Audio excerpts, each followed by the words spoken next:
Hey everyone, welcome back to the English Studio. I'm Ethan. And I'm Sarah, and today we're tackling something that literally keeps English learners awake at night. Oh yeah? What's that? Grammar nightmares?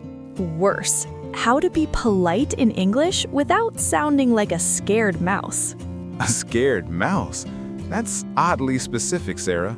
But it's true. So many learners tell us, I try to be polite, but then people walk all over me. Or I try to sound confident, but people think I'm being rude.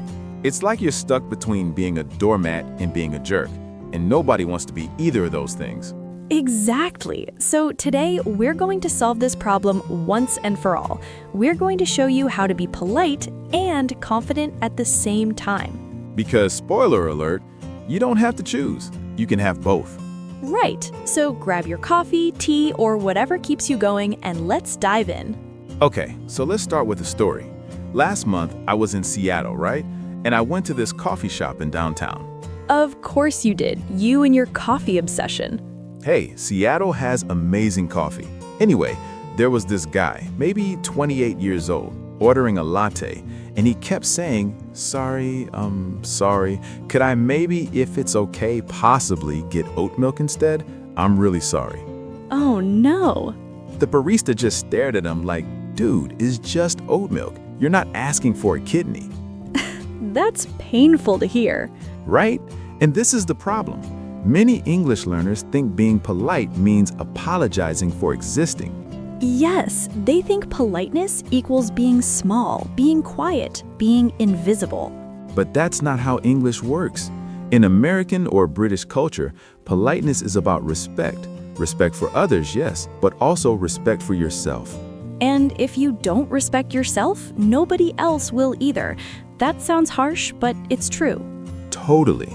So that guy in Seattle, all he needed to say was, could I get oat milk, please? That's it. 6 words. No apology needed. Okay, so let's talk about the big mistake here. Why do so many learners sound weak when they're trying to be polite? Good question. I think it's because they learned politeness wrong. Ooh, do tell. Well, in many cultures, being polite means making yourself smaller. You lower your voice, you apologize a lot, you act like you're bothering someone just by existing. Right, and in some languages, that's totally normal and expected. But in English-speaking cultures, especially in the US, that can backfire. Because if you sound too unsure, people start to doubt you. They think, wait, why are they apologizing so much? Did they do something wrong? Exactly. And then they don't take you seriously. So here's the key idea, everyone. In English, politeness is not about being small. It's about being clear and respectful at the same time. You can say please and still sound strong. You can say thank you and still sound confident. The problem is not the politeness. The problem is how you express it. All right, let's do a quick example. Sarah, interrupt me. What, right now? Yeah, just interrupt me while I'm talking. Okay. So yesterday I was... Oh, speaking of yesterday, did you see that new restaurant in Boston? Ethan, I was talking. Perfect. So that's what interrupting feels like. Now imagine someone keeps doing that to you at work. How do you stop them? Well, you have 2 choices. Choice number 1, stop interrupting me. Ooh, aggressive. Gets the point across, but you'll probably start a fight. Right. Choice number 2, could you please let me finish my point? Boom. Polite but clear. You're not attacking anyone. You're just stating what you need. And notice there's no apology. You're not saying, sorry, but could you maybe let me finish if that's okay? Because why would you apologize? You didn't do anything wrong. You're just asking for basic respect. Exactly. And this is what we call polite confidence. You're being respectful, but you're also setting a boundary. And boundaries are super important in English-speaking cultures. If you don't have boundaries, people would just keep pushing. Sad but true. Okay, so let's slow down and teach this properly. Sarah, what's the secret to sounding polite and confident? The secret is this: soften the verb, not the message. Ooh, I like that. Explain. Okay, so your message can be strong, like, I need this report. That's a strong message. Right. You're not being wishy-washy. You need something. But the verb can be gentle. Instead of, I want this report now, you say, could you please send me the report today? So the verb could softens it, but the message is still clear. You still need that report. Exactly. You're not being weak, you're being respectful. This is such an important point. Many learners think if they soften the verb, they're being weak. But that's not true. Softening the verb is actually a sign of confidence. It shows you don't need to be aggressive to get what you want. Right. Aggressive people are usually insecure. Confident people can be calm and still get results. Preach. All right, let's talk about the word sorry. Sarah, how many times do you think the average English learner says sorry in one day? Probably like 47 times. That's not even an exaggeration. I had a student from Chicago, 22 years old, and she said sorry before every single sentence. Oh no. Sorry, can I ask a question? Sorry, I don't understand. Sorry, could you repeat that? And I finally said, why are you apologizing? What did she say? She said, I don't know, I just feel like I'm bothering you. Oh, that's sad, but also very common. Super common. And here's the problem. When you say sorry all the time, you train people to see you as someone who's always wrong. Because sorry means you did something wrong. That's what the word means. Right. So if you say it constantly, you're basically telling everyone, I'm always messing up. I'm always in the way. And that's not true. Most of the time, you're just communicating. You're just asking questions. You're just being human. Exactly. So here's the rule. Only say sorry when you actually did something wrong. Like if you step on someone's foot, or if you're late to a meeting, or if you accidentally spill coffee on someone's laptop. Yes, then you say sorry. But if you're just asking a question, no sorry needed. Just say, excuse me, can I ask something? Or could you explain that again? Clear and polite. No apology required. Okay, now let's get practical. We're going to teach you how to make polite requests that actually sound confident. Because this is something you do every single day, right? At work, with friends, and emails, in stores. And so many learners overthink it. They add too many words, they apologize too much, and the message becomes a mess. So, let's fix that. Sarah, let's start with a basic sentence. Okay, send me the file. Simple, clear, but also kind of aggressive in most situations. Right, it sounds like a command, not a request. So, let's make it polite. Can you send me the file? Better. Can you is one of the easiest and most common ways to make a polite request in English. And you can make it even better by adding please. Can you send me the file, please? Notice where the please goes, at the end of the sentence, not at the beginning. Right. Many learners say, please, can you send me the file? It's not wrong, but it sounds a bit emotional or urgent. Better to put please at the end. Can you send me the file, please? Smooth, natural, polite, and you don't sound weak at all. Okay, now let's level up. Instead of can you, we can use could you. Could you send me the file, please? Could is a bit softer than can. It sounds more professional, more formal. But it's not weak. Native speakers use could you all the time, especially at work. And here's a pro tip. Keep it short. Don't add a million extra words. Right. Many learners think polite English means long English. So they say things like, sorry to bother you, but I was wondering if you maybe possibly had time to perhaps send me the file today? That's exhausting just to hear. It is, and it sounds nervous. Compare that to, could you send me the file today, please? So much better. Clear, calm, confident. Less words, more power. Exactly. Remember, polite does not mean complicated. All right, let's talk about tone for a second. Because you can say a polite sentence and still sound weak if your tone is wrong. Oh, tone is huge. Ethan, give us an example. Okay, so imagine I say, could you help me with this? But my voice goes way up at the end, like I'm asking a question I'm not sure about. Yeah, that sounds uncertain, like you're not sure if you deserve help. Right. Now listen to this. Could you help me with this? My voice stays steady and calm. Much better. That sounds confident. So here's the tip. When you make a polite request, keep your voice steady. Don't let it go up too much at the end. Because if your voice goes up, you sound like you're begging. And you're not begging. You're just asking for something normal. Exactly. Okay, now let's learn a more advanced structure. Would you mind? Ooh, fancy. It is. Would you mind is very polite but still confident. For example, would you mind helping me with this? And here's the tricky part. After would you mind, you use the ing form of the verb. Right. Would you mind helping me? Would you mind looking at this? Would you mind opening the window? This structure sounds professional and calm, great for work situations or when you're talking to someone you don't know well. And it's not weak at all. You're just being respectful. All right, here's another pro tip.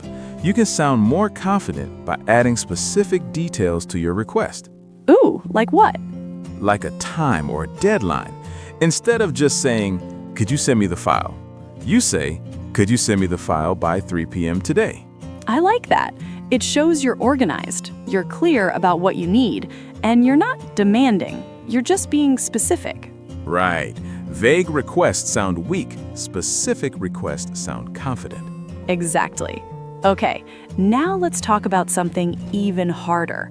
How to say no politely without feeling guilty. Oh boy, this is a big one. It is, because saying no is hard in any language, but in English, it feels extra scary for learners. Right.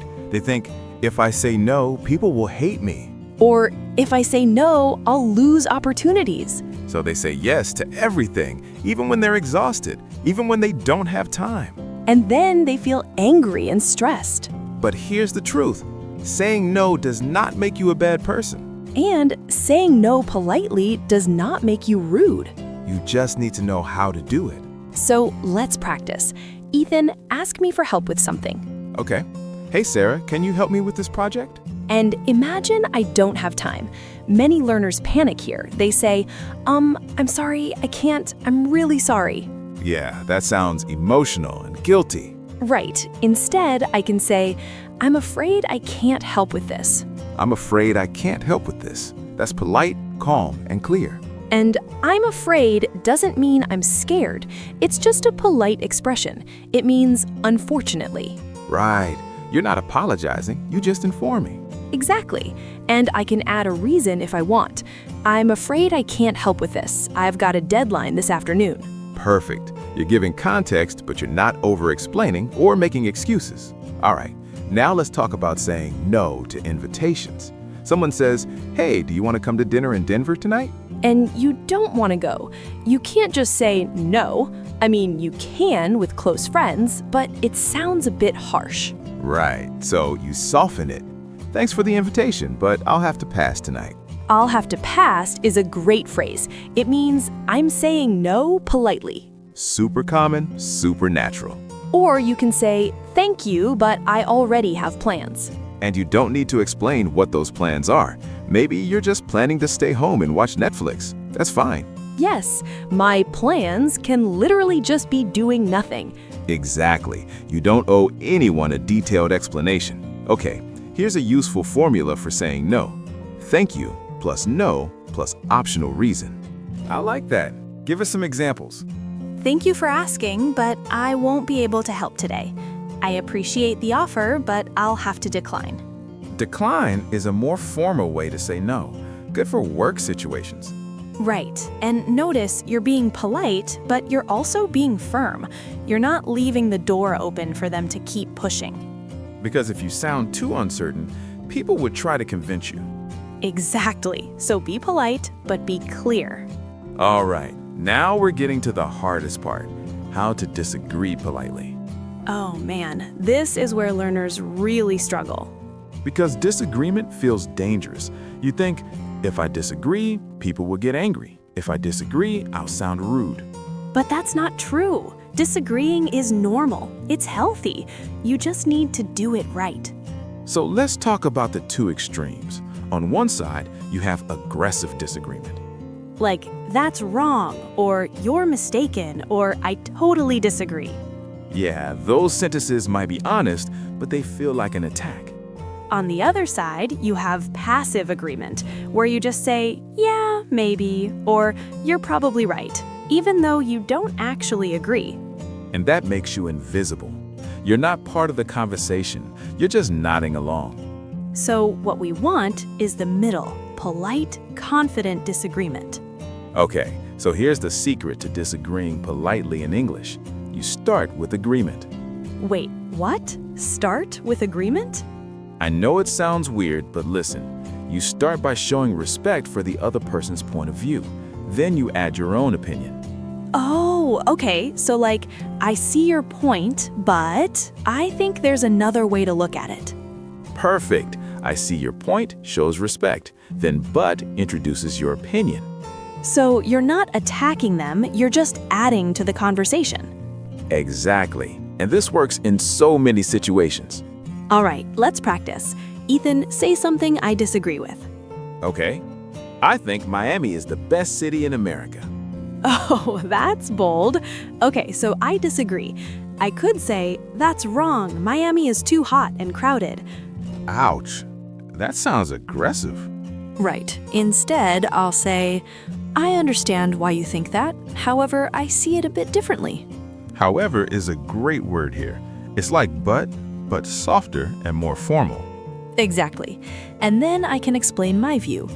I understand why you think that. However, I see it a bit differently.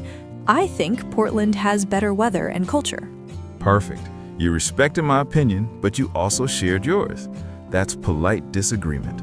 Okay, here's another useful structure. I see what you mean, but I'm not convinced. Ooh, I like that. It sounds thoughtful. Right. You're not saying they're wrong, you're just saying you're not sure you agree. And you can add more. I see what you mean, but I'm not convinced it will work long term. Long term means over a longer period of time. Great phrase to use in discussions. And it makes you sound smart and professional. All right, we've covered a lot today. Let's do a quick recap. Number 1, politeness in English is about respect, not about being small.